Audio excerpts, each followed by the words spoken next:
A square knot is performed by dragging the suture under the pedicle and gathering the needle end of the suture in the non-dominant hand. The needle holder is placed between the two strands, and the strand is wrapped once around the end of the instrument using the non-dominant hand.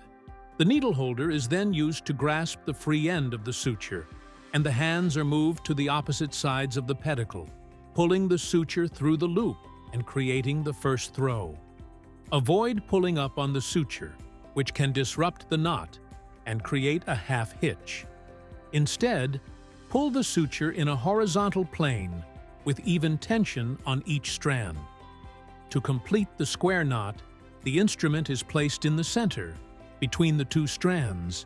The thread is wrapped around the needle holder, and the free end is grasped, then pulled to the opposite side of the pedicle, completing a square knot.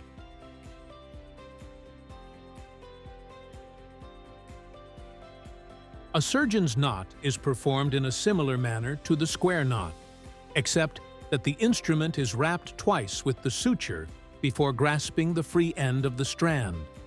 When the free end is pulled through the loop, a double twist is created between the suture strands, increasing friction and resistance to loosening of the first throw.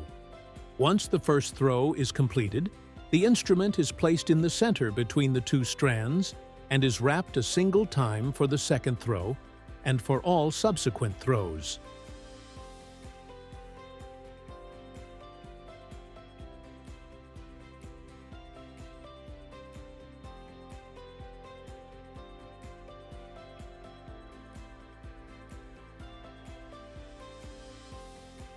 The strangle knot is a friction knot that provides superior compression and hemostasis when compared to the square or surgeon's knots.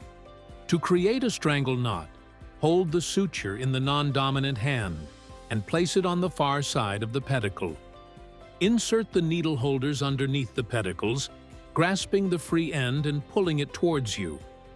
Loop the suture strand over your index finger and hold it there by pinching it with your thumb, leaving enough of the free strand to go around the pedicle one more time. Insert the needle holders under the pedicle once more and draw the free end of the suture back to your side. Bring the free end up over your index finger a second time and pull it across the other strands, making a double X.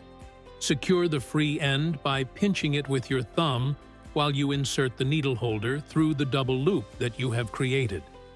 Then, grasp the free end of the suture and pull it through the double loop. Tighten the knot by pulling the needle holder away from you and the non-dominant hand towards you. The two loops should be close to each other as you tighten the knot. To complete the knot, a standard instrument throw is performed with a single wrap of the instrument.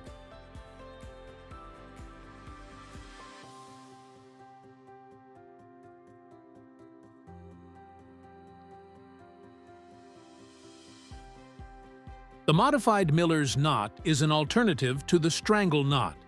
In contrast to the strangle knot, the Miller's knot is begun with the free end of the suture on the near side of the pedicle. The instrument is inserted under the pedicle from the far side, and the suture strand is pulled up and over the pedicle from near to far. This maneuver is then repeated, pulling the suture under the pedicle and encircling the pedicle a second time. It is helpful to maintain control of the long end of the suture with the fingers and palm of the non-dominant hand, while grasping the free end with the index finger and thumb. The needle holder is then inserted into the loop, wrapped with the long end of the suture, before grasping the free end and pulling it through the loop, creating a friction knot. The knot is tightened by pulling the needle holder toward the surgeon, while pulling the non-dominant hand away. A standard throw is used to secure the knot.